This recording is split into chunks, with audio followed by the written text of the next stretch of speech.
ஓம் சக்தி. சக்திகள் அனைவருக்கும் என்னுடைய அன்பான வணக்கம்.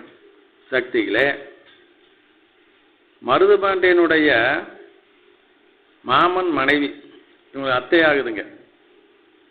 அவங்க ஆக்சிடெண்ட்டில் இறந்துட்டாங்க. அதற்கு முன்னாலேயே அவங்க வீட்டில் தீய சக்திகள் பிரச்சனைலாம் இருந்துருக்குதுங்க.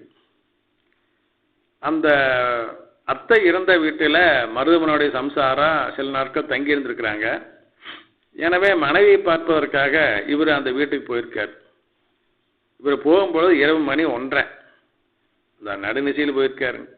போன மட்டும் சும்மா போகலைங்க. மனைவிக்கு ஆசையாக 2 முழம் மல்லிகைப்பூ வாங்கிட்டு போயிருக்காருங்க.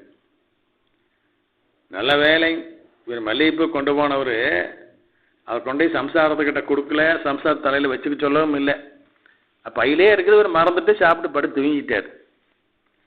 அன்று இரவே அம்மா தூங்க ஆரம்பிச்சோன்னுமே கனவுல வந்துட்டாங்க. வந்து, ஏண்டா மனைவி பார்க்க வந்தவ பேசாமல் வர வேண்டியதானே, எதுக்கடா 2 பேர்த்த கூட்டிகிட்டு வந்தேன் அப்படின்னு கேட்டாங்களா.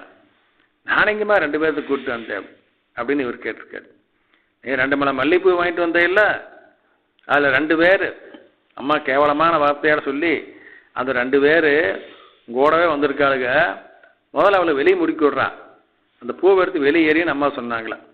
அப்புறம் தான் அவர் ஞாபகம் தடபடன்னு பைய திறந்து அந்த 2 முழம் மல்லிகைப்பூ அளந்து பார்த்தாரா கரெக்டாக 2 முழம் எடுத்துக்கொண்டு வெளியே எரிஞ்சிட்டு வந்தாருங்களாம்மா. இவர் மட்டும் அந்த பூவை மனைவியிட்ட கொடுத்துருந்து மனைவி அதை கழுத்து தலையில் சூடியிருந்தா என்ன ஆயிருக்கும் பாருங்க.